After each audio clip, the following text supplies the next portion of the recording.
Aleluia. Pode se assentar, pode tomar o seu lugar. Meus irmãos, eu gosto muito de ministrar a palavra de Deus. Para mim não há nada mais poderoso, não há um livro mais profundo, porque esse livro que com tanto amor foi escrito para nós, fala de coisas naturais para nos explicar, como eu disse, sobre princípios espirituais. O nosso Deus, ele é espírito, e nós precisamos aprender sobre ele em espírito. Nós precisamos entender que quando ele fala conosco, ele não está falando sobre coisas naturais. Ele usa de coisas naturais para nos falar de coisas mais importantes relativas à nossa salvação, relativas ao nosso bem-estar. Nós precisamos entender isso de uma vez por todas. E hoje eu quero conversar com você, quero meditar com você no livro de Juízes. Abra no livro de Juízes, capítulo 11. Eu quero estudar com você esta noite sobre a vida do juiz Jefté. Talvez você já tenha ouvido falar sobre Jefté, talvez você não tenha ouvido falar, que você ainda não o conheça, mas foi um homem de Deus. Eu já posso contar que foi um homem de Deus. E como homem de Deus, nós precisamos entender que ele era falho, ele tinha as falhas dele, porque primeiro, ele era homem. Ele era homem de Deus, mas ele era homem. E quando eu entendo que ser homem, aí o homem é o gênero humano, está falando de homem e mulher. Todo homem é sujeito a falhas. Nesse lugar, nesse ambiente, quando eu digo nesse ambiente, eu quero estender além das portas deste lugar, desse templo. Eu quero estender ao gênero humano. Todas as vezes que nós falamos homem de Deus, mulher de Deus, nós precisamos entender que nós estamos falando de pessoas simples e pessoas falhas. Jesus não veio para os sãos. Sabia disso? Jesus não veio para pessoas perfeitas. Jesus não veio resgatar pessoas perfeitas. Jesus veio resgatar pessoas falhas. Por isso que dentro da igreja você vai encontrar várias coisas. Ex-prostituta, ex-ladrão, ex-macumbeiro.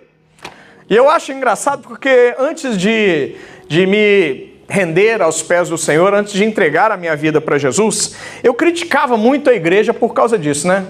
A igreja é um lugar muito complicado, porque está cheio de gente problemática ali dentro. Como se eu fosse melhor do que aquelas pessoas que entregaram sua vida para Jesus, né? Tem muita gente que ainda pensa assim, que a igreja é um lugar de pecadores. Ali está cheio de gente problemática, ali está cheio de gente que fala que não faz mais, mas eu tenho certeza que lá no fundinho só ele e Deus é que sabe a verdade. E igreja é um lugar para nós tratarmos a nossa alma. Aqui ninguém é melhor que ninguém. Não é o fato de eu estar aqui ministrando na sua vida que me torna especial sobre a sua vida, sabia disso? Deixa eu dar uma revelação do céu. Eu continuo sendo de carne e osso. Eu continuo sendo ser humano, sujeito às mesmas falhas. E mais, uma pessoa muito mais especial do que eu disse que ele tinha um espinho na carne. O nome dele era Paulo, ou Saulo antes de converter. Sabia que antes de Paulo se converter, ele era um caçador de cristãos? Era uma pessoa que sentia prazer em ver os cristãos sofrerem, em causar dor, em torturar os cristãos.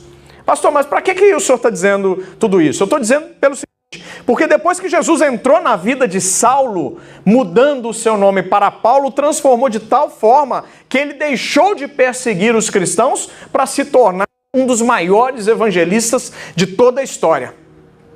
O Novo Testamento, ele é composto de vários livros. E mais da metade do Novo Testamento foi escrito pelo nosso irmão Paulo. Sabia disso? O mesmo que matava cristãos. O mesmo que perseguia cristãos. Se Paulo vivesse nos dias de hoje, talvez ele fizesse parte do Talibã, talvez ele fizesse parte do Alcorão, talvez ele cresce naqueles deuses que perseguem os cristãos, ali do Oriente Médio, onde é complicadíssimo pregar o evangelho. Talvez se Paulo existisse hoje, ele seria um torturador de crianças, um torturador de bebês. Bebês de quem? Bebês dos filhos de cristãos, justamente para causar dor. O evangelho, ele foi escrito por pessoas pecadoras. E isso que faz do Evangelho a coisa mais linda do mundo. Porque uma vez que nós entregamos a nossa vida para Jesus, tudo que nós fosse apagado, para a partir daquele momento nós termos a oportunidade, sendo novas criaturas, escrevermos uma nova história do lado do nosso Deus, do nosso Salvador. E isso é a coisa mais linda e mais maravilhosa do mundo. Sabia disso?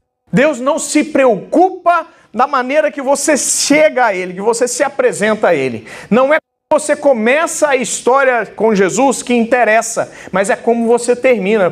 Por isso que a palavra do Senhor nos mostra, Paulo escreve assim, que ele lutou o bom combate, ele combateu o bom combate, ele guardou a fé dele e ele estava morrendo com a dignidade que se espera de um cristão, ou seja, sustentando a sua fé. Diga para o seu irmão dessa forma: não interessa as dificuldades, não interessa os desafios, sustente a sua fé, faça por onde, porque o impossível é Deus quem vai fazer. Amém. Amém, meus irmãos? Deus vai fazer coisas grandes e impossíveis na sua vida esta semana que está começando. Receba em nome de Jesus. Amém. E eu quero falar sobre a vida de um cara que resgatou Israel de um momento muito difícil da história. Israel estava sendo perseguida. Havia acabado de chegar do Egito, conquistado Canaã e estava construindo uma nova história. Logo depois da morte de Josué, Caleb, as pessoas que lideraram a conquista de Canaã, iniciou-se o período dos juízes. Nós tivemos aí mais ou menos 400 anos de liderança dos juízes. Os juízes eram pessoas levantadas por Deus, falhas como eu e você. Eu sempre gosto de enfatizar isso. A humanidade das pessoas que Deus levanta. Deus não levanta homens nem mulheres perfeitos. Não espere encontrar na Bíblia nenhum que seja perfeito a não ser Jesus Cristo. A palavra do Senhor diz que por todo o período que ele passou por aqui, em nada ele pecou. E isso é o que faz de Jesus 100% homem. Ele sofreu das mesmas dores, dos mesmos desafios, dos mesmos problemas, e em nada ele pecou. Jesus é uma pessoa muito especial, porque ao mesmo tempo é só Deus para resistir à tentação desse mundo. Porque Jesus não pecou em palavras, não pecou em atitudes, não pecou em ações, e não pecou nem em pensamento, em nada ele pecou. Isso é maravilhoso, é algo sobrenatural. A não ser o próprio Deus, ninguém é capaz de imitar Jesus. Então, às vezes, quando você olha para a igreja, algum escândalo, algum problema acontecendo, não se deixe influenciar pelos problemas. Não se deixe influenciar pelos escândalos, porque Jesus disse que seria necessário que eles acontecessem. Por quê? Para separar o joio do trigo. Mas o nosso Deus, ele não separou em absolutamente nada. Ele não escondeu absolutamente nada na sua palavra, justamente para mostrar a natureza falha e pecaminosa do ser humano. É por causa da nossa natureza falha e pecaminosa que nós precisamos da graça de Jesus Cristo. Sabia disso? O que significa graça? Graça é favor imerecido.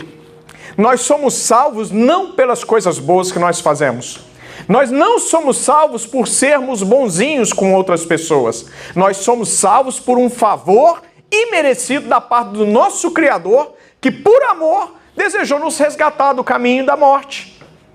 Olha que coisa maravilhosa. Posso ouvir um glória a Deus por isso? Glória a Deus. Só estou falando de bênção para você. Amém. Então, as falhas fazem parte. E é isso que nós vamos ver hoje. Um homem que, apesar de ter feito muito por Israel, ele cometeu um equívoco, uma falha.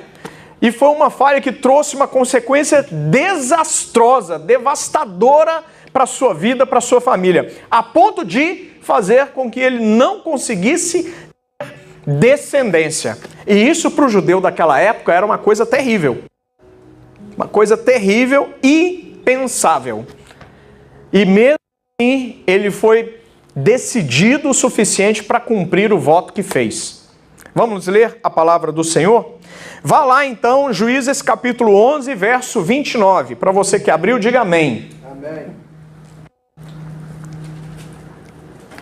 Muito obrigado, meu irmão Diego.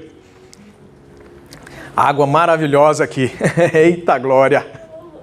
Ah, foi Lulu? Vou pegar a mesa. Amém, Lu. Obrigado. Deus te abençoe, perdão. Vou até beber mais um pouquinho. Eita, só para comemorar aí, ó. Encontrou, igreja? Amém. Amém?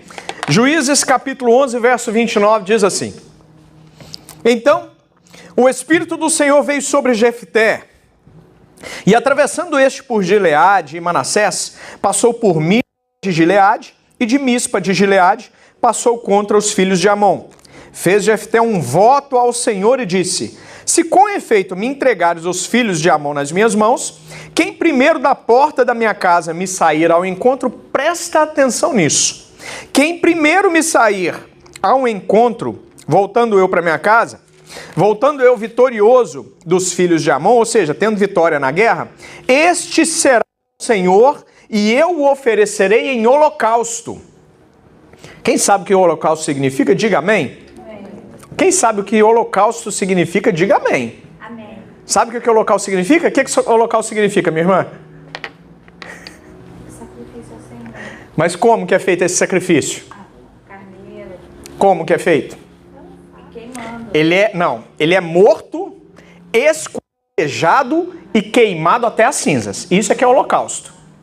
Olha o voto que ele está fazendo. Se o Senhor me der a vitória sobre o povo de Amon, quando eu estiver voltando para minha casa, a primeira coisa, a primeira pessoa, o primeiro bicho que vier ao meu encontro, ele vai ser oferecido ao Senhor em holocausto. Eu vou matar, eu vou esquartejar e vou colocar fogo e queimar até as cinzas. Olha como é forte o voto que esse homem de Deus fez. Assim, verso 32, Jefté foi de encontro aos filhos de Amon, ele foi para a guerra, a combater contra eles, e o Senhor os entregou nas mãos de Jefté. Ele teve vitória naquilo que ele se dispôs a fazer. Então, voltando para casa, ele teria que cumprir o voto dele. E o que acontece? Verso 33. Então este derrotou desde Aroer até as proximidades de Minite, 20 cidades ao todo, e até Bel-Queramim. E foi muito grande a derrota. Assim, foram subjugados os filhos de Amon diante dos filhos de Israel. Vindo, pois, Jefté a Mispa, a sua casa, saiu-lhe a filha ao seu encontro. Meu Deus! Com adufes e com danças. E era ela filha única. Não tinha ele outro filho nem filha. Quando viu, rasgou as suas vestes e disse: Ah, filha minha, tu me prostras por completo. Tu passaste a ser a causa da minha calamidade, porquanto fiz voto ao Senhor e não tornarei atrás. Fiz voto ao Senhor e não tornarei atrás. Fiz voto ao Senhor e não tornarei atrás. Meus irmãos, eu sempre falo e ensino aqui na Igreja Grande Comissão Church, que nós precisamos, na presença de Deus, sermos decididos e posicionados. Assim como os patriarcas, os heróis da fé, inclusive Jefté é citado no Novo Testamento como sendo um dos heróis da fé. Assim como eles eram decididos e determinados, nós precisamos resgatar esse tipo de fé para os dias de hoje. A igreja que vai subir, a igreja do arrebatamento, a igreja dos últimos dias. Diga para o seu irmão: você faz parte da igreja dos últimos dias. Aprenda a ser decidido, aprenda a se posicionar na presença de Deus. Porque Deus não brinca de ser Deus. E você não pode brincar de ser crente. Amém? Meu Deus, é forte, hein?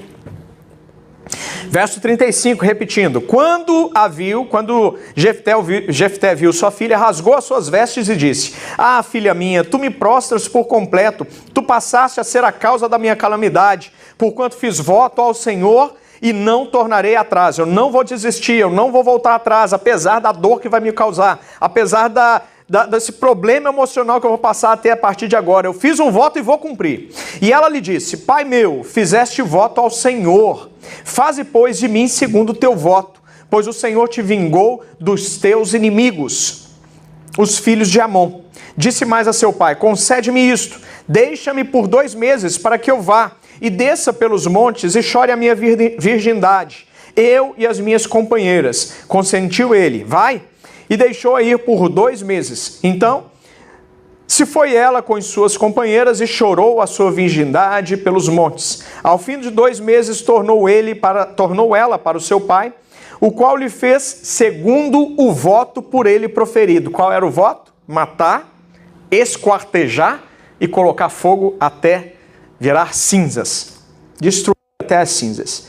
Assim, ela jamais foi possuída por varão. Daqui veio o costume em Israel, de as filhas de Israel saírem por 4 dias, de ano em ano, a cantar em memória da filha de Jefté, o gileadita. Amém? Deixe sua Bíblia aberta, curve a sua cabeça e ore comigo. Em nome de Jesus, esta é a tua santa, poderosa palavra. Nós te damos graças, meu bom Deus, pela tua bondade, pela tua fidelidade em deixar uma palavra tão poderosa registrada, meu bom Deus, que nos dias de hoje nos alcança, depois de mais de 3.000 anos escrita, e ainda é capaz de transformar as nossas vidas. Muito obrigado, meu bom Deus, por esse ensino. Muito obrigado, meu bom Deus, por deixar que pessoas foram usadas pelo Senhor, apesar dos maus exemplos em algumas coisas, elas permanecessem justamente para mostrar, meu bom Deus, que o Senhor não olha para a falha do homem, mas o Senhor olha para o coração e a fidelidade do homem. Que o Senhor venha, meu bom Deus, nos transformar essa noite para que nós possamos ser mais parecidos com o nosso modelo, que é Jesus Cristo, o modelo perfeito para as nossas vidas. Fala conosco, Pai, através dessa tua palavra, e que o meu eu venha diminuir e o Senhor venha crescer a partir de agora, em nome de Jesus. Amém, meus irmãos? Glória a Deus. Queridos, o período de Juízes foi um período muito complicado no tempo de Israel, para o povo de Israel. Porque o povo saiu do Egito, mas o Egito não saiu do povo. Vamos voltar a sua Bíblia, algumas páginas, uma página só aqui na minha, né? No capítulo 10, versículo 6, você vai ver que o povo de Israel era constante em pecar diante do Senhor. Era constante, apesar de saber, de conhecer o único verdadeiro Deus, os erros, as falhas eram sempre as mesmas. Porque o povo de Israel permitia a mistura, ele se misturava com os povos vizinhos, com os povos com quem comerciava, com os povos com quem eles tinham contato. O povo de Israel se permitia contaminar pelas crenças das outras pessoas, dos outros povos. E o nosso Deus é um Deus exclusivo. Nosso Deus é um Deus exclusivista. Ele nos quer para ele de tal forma que ele é incapaz de nos dividir com outros deuses. Lembrando que deuses é sempre com letra minúscula. Deuses significa a mesma coisa de dizer que são demônios. Sabia disso? Deuses com letras minúsculas significa demônio. Porque só existe um Deus. Só um Deus é verdadeiro. Tem deuses. E o povo, eles não conheciam Deus verdadeiro. Eles não conheciam o Deus que não se podia ver. O Deus invisível. As pessoas, nós, somos muito materialistas. Nós precisamos ver, nós precisamos tocar, nós precisamos pegar. Por isso que crer, viver pela fé, o meu justo será pela fé, diz a palavra do Senhor. Por isso que viver pela fé é difícil, tão desafiador. Por isso que você vê igrejas fazendo atos proféticos. Ato profético é bíblico, mas se você vê muitas igrejas trabalhando com formas de ativar a fé, materializando a fé. Você já viu, por exemplo, igrejas trabalhando com rosa ungida. É uma forma de materializar a fé das pessoas, porque as pessoas, elas precisam pegar em algo. Elas precisam crer com os olhos. Por isso que a palavra do Senhor diz que o justo viverá pela fé. O que é viver pela fé? Você não precisar de ver, você não precisar de encostar, você não precisar de tocar, você não precisa de se ajoelhar diante de um pedaço de pau, de um pedaço de madeira, para adorar a Deus. Porque Deus só existe um e ninguém viu Deus. Em determinado momento da história, a palavra do Senhor diz que Abraão, no monte, recebendo as leis, ele diz assim a Deus, ele estava conversando com Deus, mas não via Deus. E ele disse, Senhor, deixa eu ver a tua face. Aí o Senhor disse para ele, você não pode ver a minha face, porque se você me ver, minha face é tão gloriosa, que se você me ver, você vai morrer, você não vai matar, você vai explodir. Eu não sei o que aconteceria com Abraão, mas ele não iria conseguir ver Deus. Então ele faz o seguinte, ele coloca a mão nos olhos de Abraão, ele fecha os olhos de Abraão e ele passa. Depois, Abraão vê pelas costas. E pelas costas apenas Abraão viu a Deus. Moisés, pastor Abraão?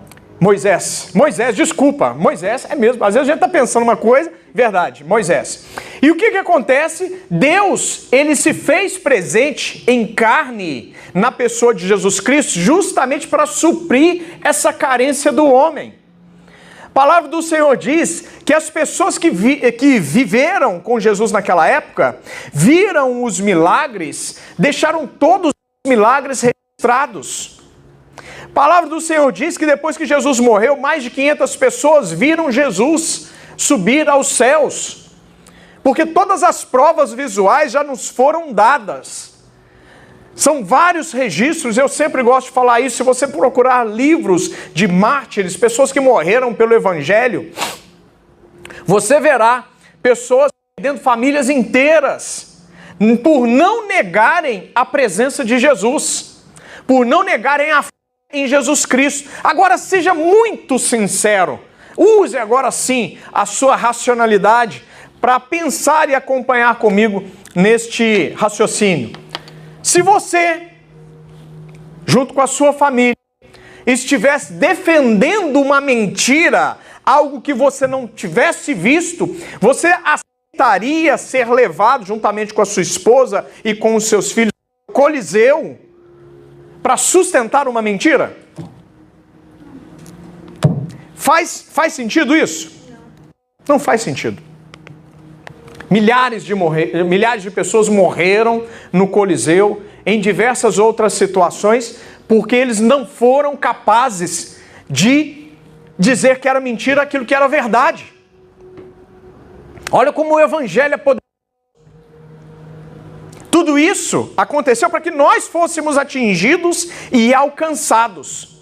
E a palavra do Senhor diz aqui, e eu creio nessa palavra, não sei se você crê, mas em Juízes capítulo 10, verso 6, diz assim, tornaram os filhos de Israel a fazer o que era mal perante o Senhor. Por quê? Porque a natureza do homem, a minha natureza é uma natureza má, uma natureza perversa, porque nós fomos afastados da presença do Todo-Poderoso, do Eterno, no Éden. E a maldade entrou no homem quando ele desobedeceu a Deus e tocou no fruto do conhecimento do bem e do mal. Quando Deus, ele então repreende Adão. Adão, onde é que tu estás? Deus não estava perguntando aonde Adão estava, porque ele sabe todas as coisas. Ele é onividente, ele vê todas as coisas. Quando Deus pergunta, Adão, onde tu estás? Ele está falando, onde foi que eu te coloquei? Foi nessa posição de servidão? Ou foi numa posição de governo, de governança? Porque a partir de agora você perde a autoridade que eu te dei. E a partir desse momento, toda a humanidade foi prejudicada e essa maldade entrou no ser humano. Então, o povo de Israel estava fazendo o que era mal perante o Senhor e estavam servindo a Baalins, a Astarote, aos deuses da Síria, aos deuses de Sidom, de Moabe, dos filhos de Amon e aos deuses dos filisteus. Eles deixaram o Senhor e não o serviram. A história sempre se repetindo, nos mesmos problemas. Deus se revela, Deus abençoa, Deus abre mar, Deus mata os inimigos, e ao invés de se aproximar de Deus, as pessoas se afastavam de Deus. Quem que entende? A palavra do Senhor diz que o povo de Deus, quando a palavra do Senhor se refere a povo de Deus, ele está nos incluindo, não está falando de ímpio a ímpio. As pessoas que não aceitam Jesus, as pessoas que rejeitam Jesus, as pessoas que não conhecem Jesus, esses são os ímpios. Mas Ele diz assim: o meu povo, ou seja, eu e você, é um povo de dura serviço. Isso significa, o meu povo é cabeça dura. Porque por mais que eu faça, por mais que eu me revele, por mais que eu entregue, por mais que eu abençoe, o povo não consegue enxergar. No menor problema, no menor desafio, no menor obstáculo que acontece, meu povo cede e vai servir a Baalins. Baalins é Baal no plural, ou seja, diversos tipos de demônios, de deuses com letra minúscula, que não podem falar, que não podem enxergar, que não podem responder, que não podem se locomover, que não podem entender a necessidade do povo. Deus fica revoltado com o povo de Israel, porque vê o povo de Israel começando a se ajoelhar diante de pedras. Um dos maiores deuses do povo amonita era o deus Sol. Deixa eu ver se eu escrevi o nome dele aqui. Amon-Ra. É o deus Sol, que era também representado naquele povo antigo, durante aquela época, como sendo o deus dos deuses. Sempre com letra minúscula. Amém? A palavra do Senhor nos revela que existe um só Deus. Diga para o seu irmão, existe um só Deus. Em 3 pessoas. O Deus Pai, Ele é o Criador de todas as coisas. Amém. Ele é o Criador de todas as coisas. Aquele que pegou o barro, misturou com a água, pegou o pó, misturou com água, fez barro e moldou o ser humano do barro. Você sabia que a nossa composição física, a maioria do que nós temos no nosso corpo está contido na tabela periódica? Nós temos ferro aqui dentro, porque no chão tem ferro. Sabia disso? Sabia que nós comemos terra? Como assim, pastor, nós comemos terra? Sim, porque todas as plantas que chegam na nossa casa para a gente comer, tudo que cresce no chão alimenta o gado. E o gado também nos alimenta. A gente come aquilo que a gente quer. Sabia disso? A gente come terra. Porque tudo vem da terra. E a terra alimenta todas as coisas. Você sabia que 70% do seu corpo é constituído por água? A mesma proporção do planeta Terra. Você acha que tudo isso é coincidência? Tudo aquilo que nos alimenta está contido na terra. Nosso corpo é constituído disso. Só que nós não somos o que nós conseguimos enxergar. Você não é esse invólucro chamado corpo. Isso aí é simplesmente o lugar onde está guardada a sua alma e também o seu espírito. A palavra do Senhor nos revela que nós somos espírito, nós possuímos uma alma, que é onde está concentrado o centro das nossas vontades. Nós somos a nossa alma. Em toda a Bíblia Sagrada, o que é salvo não é o corpo físico, não é o espírito, porque o espírito que é do Senhor retorna para o Senhor quando nós deixamos essa terra. Mas o que é salvo é a nossa alma. Jesus fala isso o tempo todo. Sabia disso? É onde está concentrada as nossas vontades. Então nós servimos a um Deus verdadeiro, que é o Pai, é o Filho, na pessoa de Jesus Cristo, e o Espírito Santo. É um mistério que eu penso que não tem teólogo que consiga explicar isso de uma maneira que você entende. A gente tem mais ou menos uma sombra na nossa cabeça do significado, mas assim como todo o Antigo Testamento é uma sombra do Novo Testamento, falando sobre Jesus Cristo, isso que nós entendemos sobre a Trindade, o mistério da Trindade, do Deus triuno, que não são 3 deuses, é o mesmo Deus em 3 pessoas diferentes. O nosso Deus é um único verdadeiro. O nosso Deus, por que é o nosso? Porque é um Deus pessoal. Você tem e pode dizer que você tem um Deus pessoal, é seu Deus, é o meu Deus, diga assim, é o meu Deus. É o único e verdadeiro Deus. Aí vem as mentiras de Satanás, vem os enganos provocados por esses outros deuses, demônios. Demônios provocam o engano na sociedade. Demônios provocam guerras na sociedade. Demônios provocam discórdia na sociedade. Demônios provocam rebeliões dentro da igreja. Demônios. A palavra do Senhor diz que a nossa guerra não é contra a carne nem o sangue, não é contra o seu irmão, não é contra pessoas, mas contra principados que agem nas regiões celestiais. Satanás veio para cumprir 3 verbos apenas. Quais são esses? Roubar, matar e destruir. Diga mais uma vez. Roubar, matar e destruir. É exatamente nessa ordem. Ele quer roubar a palavra de Deus de você. Ele quer fazer com que você não acredite na presença de Deus. Ele quer fazer você desacreditar na presença dele, de Satanás. Porque se você não acredita em Satanás, ele já conseguiu atrapalhar a sua vida totalmente. Ele já conseguiu atrapalhar com a vida das pessoas. Porque as pessoas não se defendem daquilo que elas não creem ser possível existir.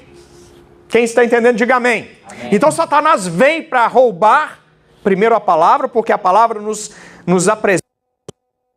Uma vez que ele rouba a palavra, roubar, matar, ele quer o próximo passo. O segundo e o terceiro passo é consequência natural do primeiro. Sabia?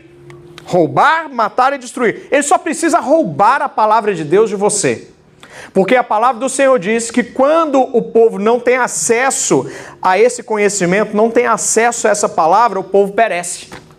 É o que diz, é o que traz a revelação. O povo perece por falta de conhecimento. Conhecimento do quê? Da palavra.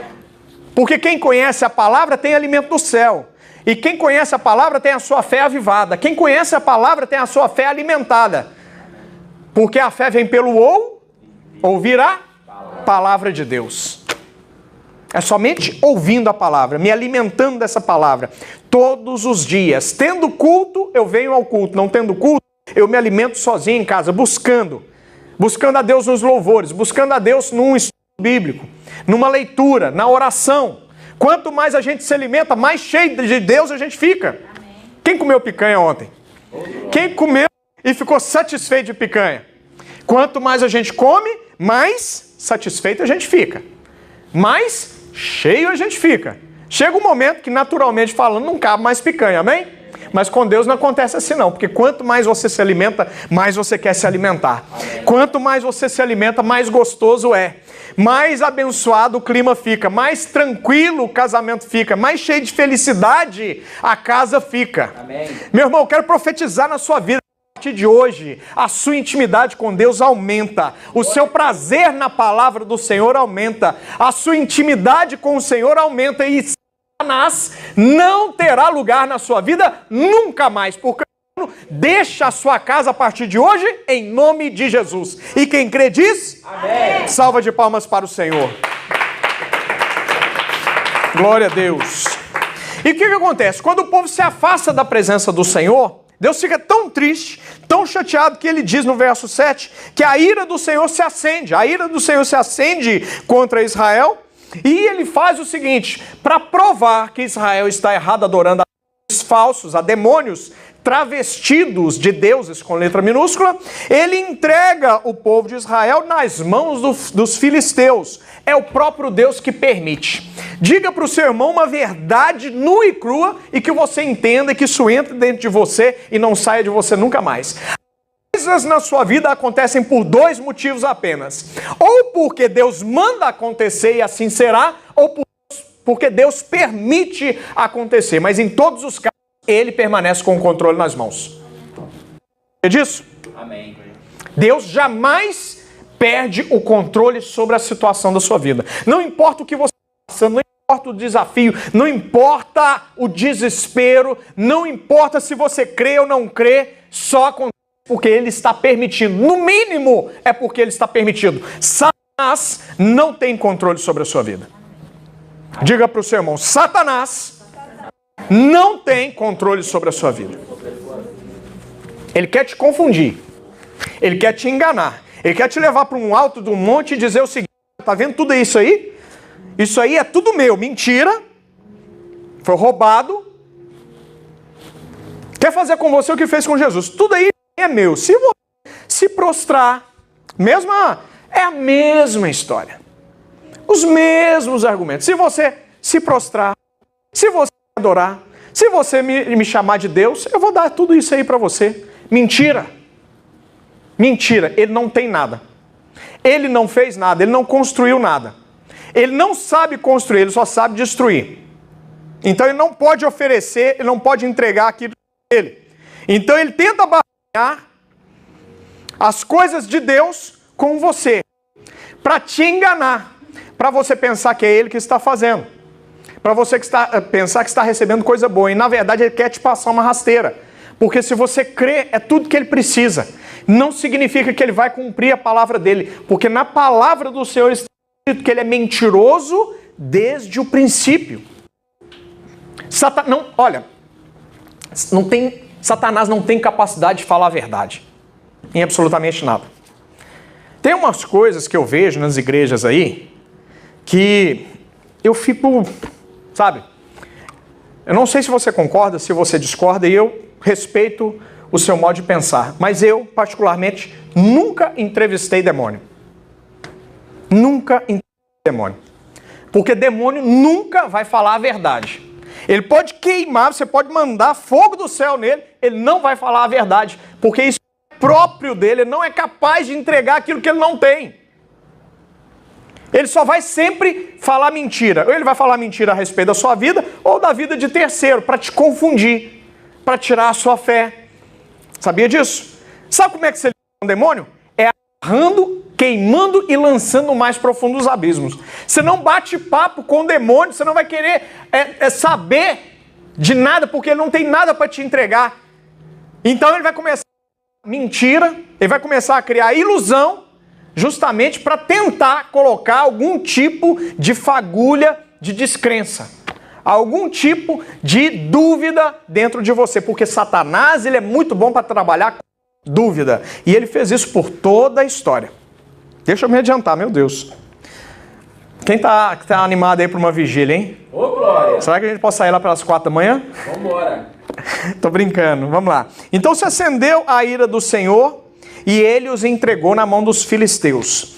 Verso 10 diz assim: então os filhos de Israel clamaram ao Senhor, dizendo: contra ti havemos pecado, porque deixamos o nosso Deus e servimos ao Baalins. Porém o Senhor disse aos filhos de Israel: quando os egípcios e os amorreus e os filhos de Amon e os filisteus e os sidônios e os amalequitas e os maonitas vos oprimiam, e vós clamáveis a mim, não vos livrei eu das suas mãos? Ou seja, todas as vezes que vocês me clamaram, eu não trouxe a resposta para os seus problemas?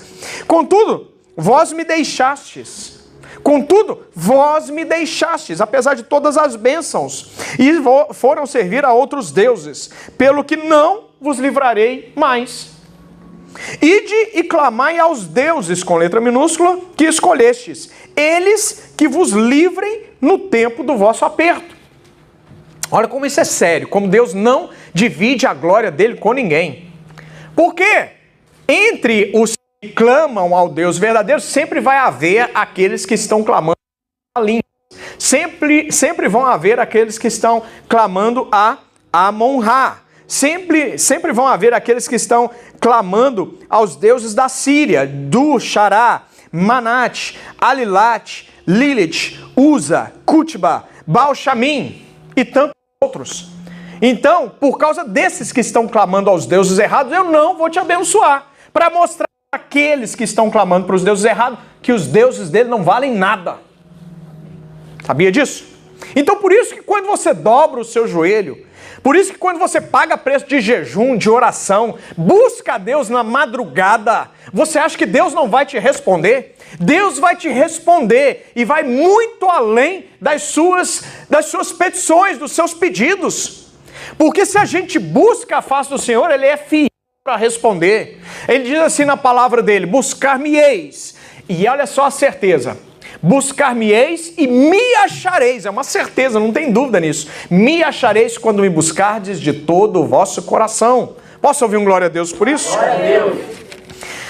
O povo de Israel sempre errando da mesma forma. E no capítulo 11, aí a gente começa a ouvir falar um pouquinho sobre a história de Jefté. E talvez quando você ler sobre a história de Jefté, você possa se identificar um pouco com Jefté. Que Jefté era o improvável. Diga para o seu irmão: Jefté era o improvável. Ele era um filho bastardo de Gileade. A partir do capítulo 11 você tem a história de Gileade, de Jefté. E era uma pessoa que não era benquista no meio dos seus, da sua família. Justamente por ser um bastardo. Bastardo é filho, no caso aqui, Jefté era filho de uma prostituta. Então era uma pessoa muito mal vista na sociedade de uma forma geral, assim como nos dias de hoje, né? Ainda continua sendo. Mas imagina isso há 3.000 anos atrás. Que situação complicada, que situação difícil. Né? 3.500 anos atrás, alguma coisa em torno disso. Né? E a palavra do Senhor diz no verso 2 que ele foi expulso do meio dos seus irmãos. Depois que todos se tornaram adultos e as pessoas compreenderam a origem de Jefté, que Jefté era fruto de um relacionamento extraconjugal, os irmãos ficaram revoltados e mandaram Jefté sair de perto deles. E a palavra do Senhor continua dizendo que ele saiu, que ele fugiu da presença dos irmãos. Ele não recebeu nenhuma herança da parte do pai. Era uma pessoa que ele tinha tudo para dar errado. Se fosse nos dias de hoje, provavelmente ele teria que ser tratado no seu emocional. Hoje em dia, os crentes estão tão frágeis. Você já parou para pensar sobre isso? Tanto é verdade que hoje as pessoas estão deixando de ser pastores para se tornarem coaches. Não tem nada contra a profissão de coach.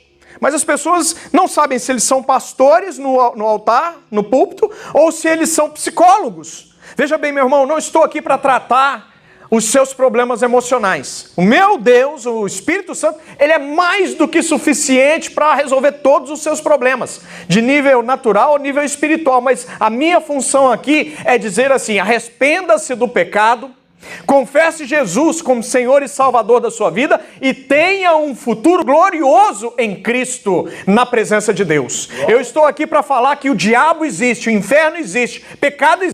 Se você não consertar a sua vida, eu não sei como será o seu futuro, mas o meu está garantido. E quem está comigo diz amém, dá uma salva de palmas para Jesus. Amém? Jesus é real, o inferno é real. O capeta é real, chame do que quiser. Capiroto, demônio, Satanás, Lúcifer, chame da maneira que quiser, mas ele é real. Mas ele não quer que você acredite que ele existe. Ele não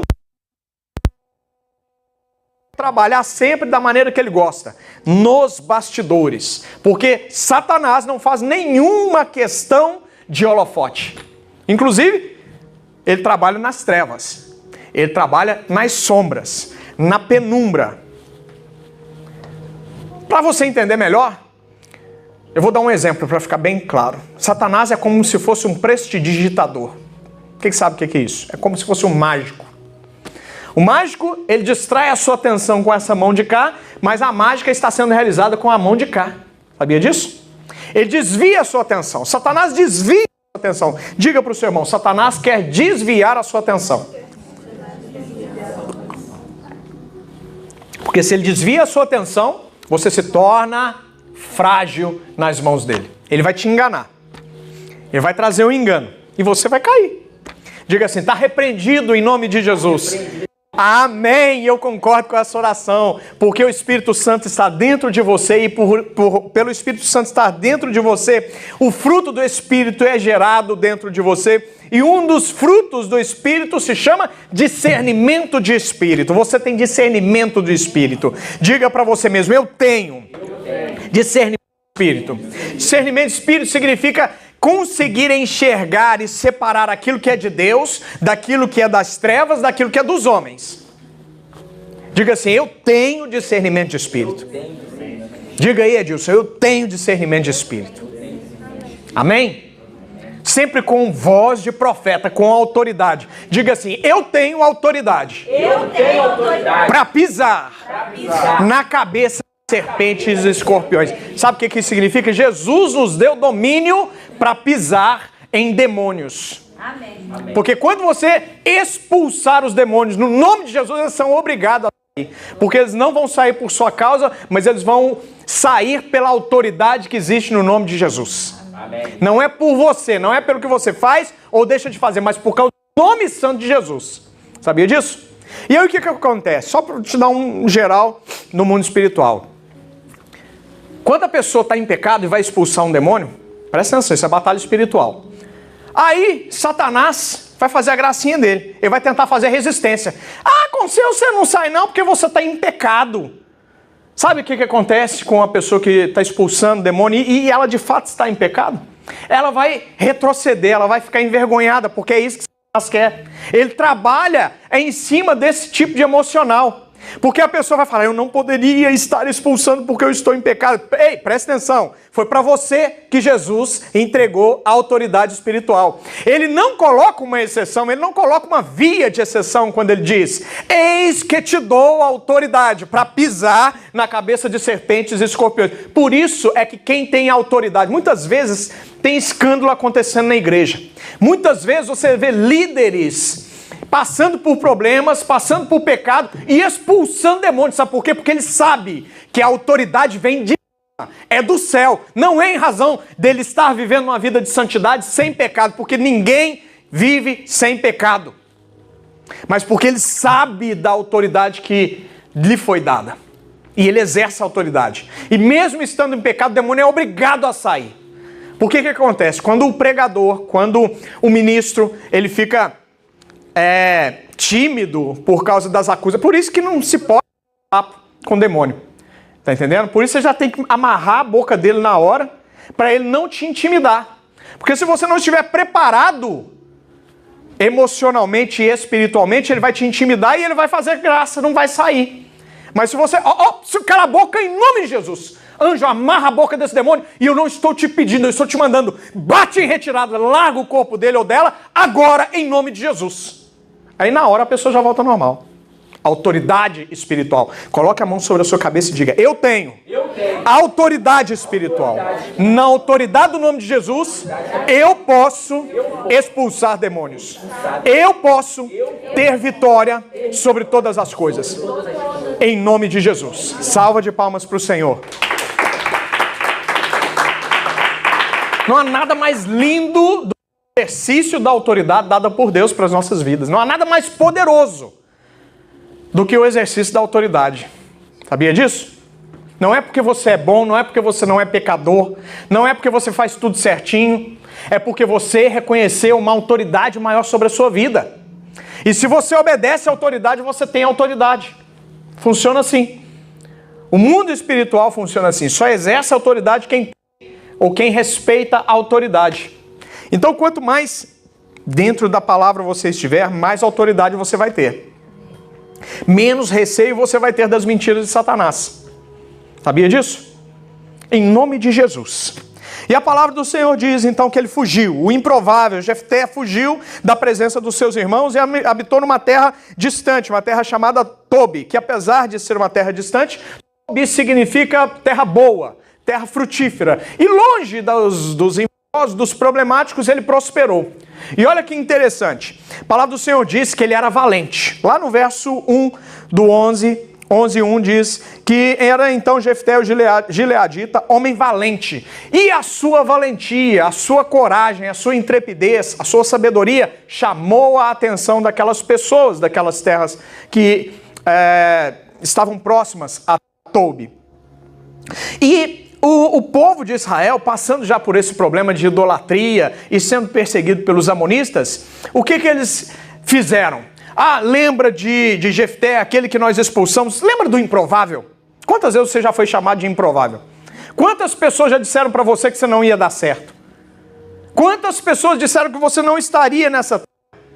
Quantas pessoas disseram que você voltaria para trás? Quantas pessoas já disseram que essa igreja vai fechar? Você tem ideia disso?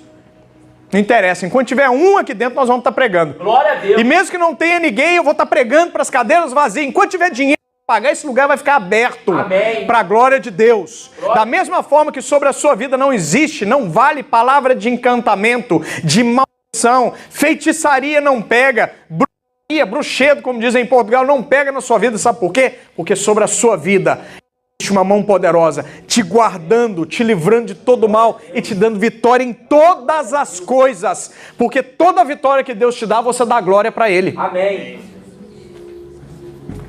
Aí foram atrás de quem? Do improvável. E o improvável foi chamado para a guerra. Agora eu vou ter que me adiantar um pouco mais. Eu queria entrar em mais detalhes, mas vai ficar para uma vigília.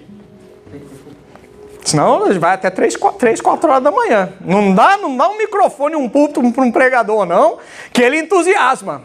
Ele entusiasma e vai pregando aqui. Quantas horas estão falando isso? Me fala aí, só para me ter uma ideia. Ah, não, ainda tem? Oxa, tem muito tempo ainda, glória a Deus. Então, Jefté, ele vai à guerra, mas antes de ir à guerra, ele sabendo que o povo amonita era um povo perigoso, ele tem uma boa intenção, ele vai fazer algo interessante, algo que é bíblico, ele vai fazer um voto ao Senhor. Vamos chamar de voto de promessa, para ficar mais fácil, mais próximo dos nossos dias? Ele faz uma promessa para o Senhor. Só que, meu irmão, preste atenção nisso, você precisa entender que o poder da palavra é muito forte, é espiritual isso. A palavra do Senhor diz que ele criou todas as coisas com o poder da palavra. Sabia disso? Você é capaz, e olha, isso não é nova era, isso não é pensamento positivo, isso não é programação neurolinguística, você tem o poder dado por Deus de criar o seu futuro a depender daquilo que sai da sua boca. Sabia disso? Todas esses engodos e mentiras de Satanás, tudo que Satanás pode distorcer da palavra e tentar se apropriar, porque ele é assim que ele trabalha, né? Muitas outras religiões estão buscando na Bíblia verdades celestiais, mudando o nome, mas para tirar a glória de Deus. Então, eles dizem que isso é o segredo. Aí um DVD, um livro, vende milhões, e muitos bobões vão lá pensando que o pensamento positivo, não sei o que, eles tiram a glória de Deus e tentam colocar no homem. Sabia? Satanás, ele trabalha dessa forma, pervertendo a palavra de Deus. Satanás quer que as pessoas pensem que elas são deuses. E não existe isso. Nós somos todas criatura. Que sem Jesus somos simplesmente como animais. E a partir do momento que recebemos Jesus como Senhor e Salvador, nós nos tornamos filhos. Amém. Quem entende isso, diga amém. Amém. Por isso que em diversos momentos da Bíblia você se depara com textos que vê Deus mandando matar. Porque Deus, ele vê o seguinte: é um povo que não me glorifica, é um povo que não me ama, é um povo que não me adora. Aquele povo ainda não entendeu a minha revelação. Então ali não tem povo ainda, é tudo bicho. Então mata.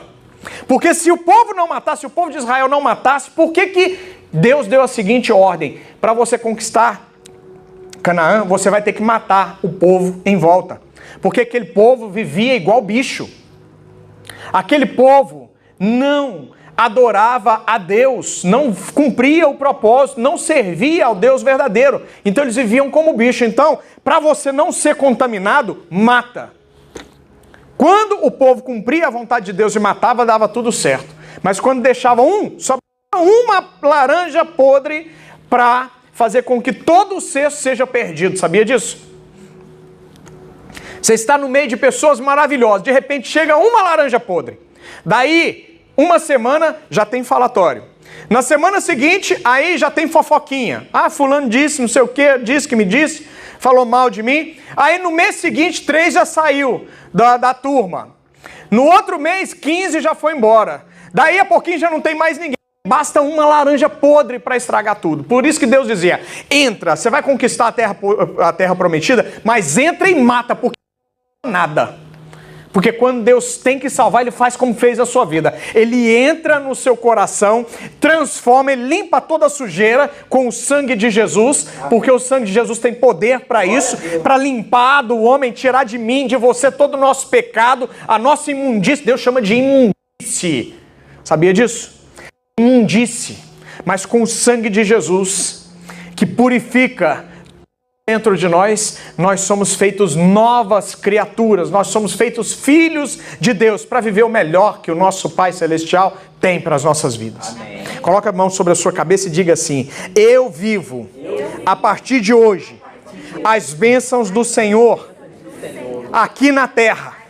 Eu e a minha família vamos viver o melhor de Deus para a glória do nome dEle. A partir de hoje, eu não abro mão disso, em nome de Jesus. Salva de palmas para o Senhor, toma posse em nome de Jesus. Então Jefté se decide fazer a coisa certa, mas presta atenção, você se decidir por fazer a coisa certa não significa que você vai de fato fazer a coisa certa.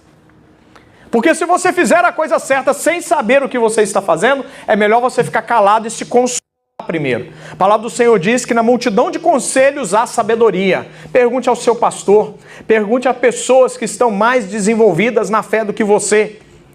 Jefté, ele teve a vontade de sair ao Senhor em guerra, teve vontade de levar o Senhor e ele fez isso, mas ele fez um voto precipitado. Quantas decisões amargas você já tomou na sua vida? Quantas vezes você comeu o fruto de decisões precipitadas? Você não parou, porque você não pensou, porque você não se aconselhou. Coisa pior que existe para nós, para mim e para você, é não escutarmos conselho. Deus vai usar a boca de pessoas, de homens de Deus, de servos dele, para te aconselhar, para falar com você. Muitas vezes você vai entrar no seu quarto, vai buscar a presença de Deus, você vai orar e você vai ouvir a doce voz do Espírito Santo falando com você. Mas nem sempre vai ser assim. Você tem que ter homens e mulheres de Deus, intercessores, pessoas em quem você confia, buscar o pastor, Moá. Pastor, me ajuda em oração. Pastor, eu estou com um problema. Pastor, olha, eu preciso de um conselho de sabedoria, eu preciso de direção, me ajuda. Vamos para o gabinete pastoral, vamos conversar, vamos orar junto, vamos ajoelhar, vamos pagar preço de jejum juntos. Vamos ver o que a palavra fala sobre isso, mas não toma decisão precipitada, porque a maioria das vezes uma decepção precipitada vai te fazer comer de um fruto amargo, de um fruto ruim, de um fruto podre. Porque Jefté, ele fez o seguinte: eu vou sair à guerra, mas para glorificar a Deus, se o Senhor me der a vitória sobre os meus inimigos, sobre os amonitas, eu vou te entregar o primeiro que sair. Olha, de onde que ele tirou isso? Eu vou fazer um sacrifício, um holocausto para o Senhor. E ele sabia, ele era conhecedor da palavra de Deus. Ele não era um qualquer. Eu vou entregar ao Senhor em sacrifício, em holocausto, o primeiro que vier ao meu encontro, quando eu estiver chegando à minha casa. Olha como ele foi infeliz. Ele fez um voto ao Senhor, tá certo? Voto é bíblico. Senhor, eu preciso comprar minha casa própria. Então eu vou ofertar ao Senhor como um voto sagrado, uma oferta especial, um dízimo especial, para que o Senhor abra as portas, tudo tumultuado. Mas eu vou em amor, em gratidão ao Senhor, eu vou ofertar, vou fazer esse voto com o Senhor. Agora ele ofertou algo que não era para ser ofertado. Quando, na palavra de Deus, você vê Deus pedindo um sacrifício humano? Ah, pastor, lá para Abraão, Deus pediu Isaac. Sim, mas Deus não levou o pedido ao final. Porque Abraão, ele cresceu na terra de Ur, dos caldeus, onde isso era muito comum, era natural. Onde ele viu o pai dele oferecendo sacrifícios aos deuses, como Moloque. Moloque era uma estátua gigantesca com um buraco na barriga. E ali criancinhas eram oferecidas a Moloque. Esses sacrifícios continuam nos dias de hoje. Por meio de abortos, por exemplo. Não tem nada a ver com aborto, meu corpo, minhas regras. Bobagem, mentira de Satanás. Meu corpo, minhas regras, isso é coisa do demônio, sabia disso? Não concorde com as mentiras, com as falácias de Satanás. Deus deu a vida, ele tira. Deus deu a vida, ele tira. Nós não temos a capacidade de tirar. Todo aborto é um sacrifício a Moloque, sabia disso? Espiritualmente falando. Sabe quando é que acontece o maior número de abortos em todo o planeta? No dia das bruxas. Quando é o dia das bruxas? 1 de abril. No Halloween. Não, não é 1 de abril, não. É no final do ano. Outubro. 31 de outubro? É quando acontecem o maior número de abortos em todo o planeta. Sabia disso? Mentira de Satanás. Mentiras de Satanás. Mas voltando para cá, eu tenho que continuar. Jefté, ele conhecia a palavra do Senhor.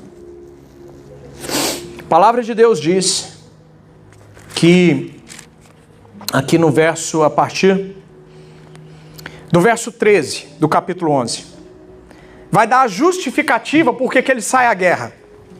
É porque subindo Israel do Egito me tomou a terra desde Arnon até ao Jaboque e ainda até ao Jordão, restituí-me agora pacificamente. Era o rei amonita dando a justificativa para a guerra, para a existência da guerra.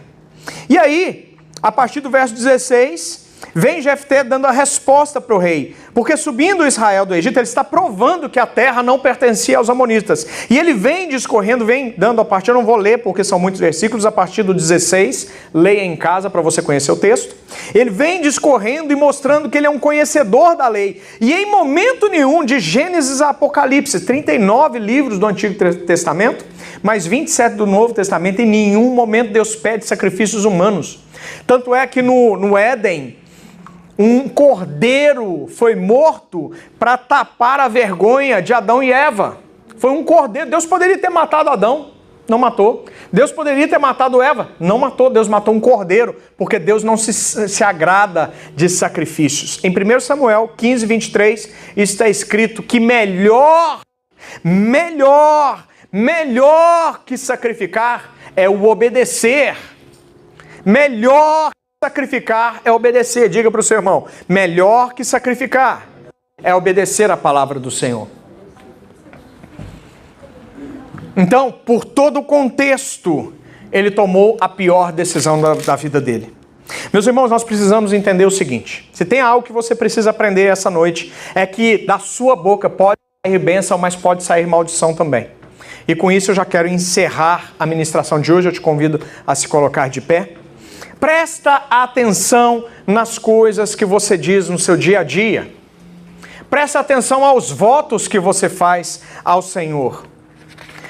Quando você precisar votar alguma coisa, o voto, como eu disse, ele é bíblico, mas procure aconselhamento.